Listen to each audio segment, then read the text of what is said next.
osjetiti. Ne odustaj.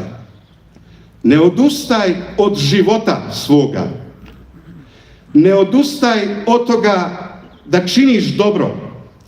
Ne odustaj od toga da širiš život. Ne odustaj od toga da ga začiniš. Nemoj ga gušiti i ubijati. Ne odustaj od toga da i buduće vrijeme tebi može donijeti određeni blagoslov. Ne odustaj ti sam od sebe, od svojih snaga, od svojih talenata. Gospodin ti je tolike snage i talente dao da je sramota da ih ubijaš drogom, alkoholom ili nekim drugim opijatima. Ne odustaj od svoga sebe, od samoga sebe i svojih sposobnosti. Ne odustaj od svoje obitelji. Znam, mnogi su odavde i otišli.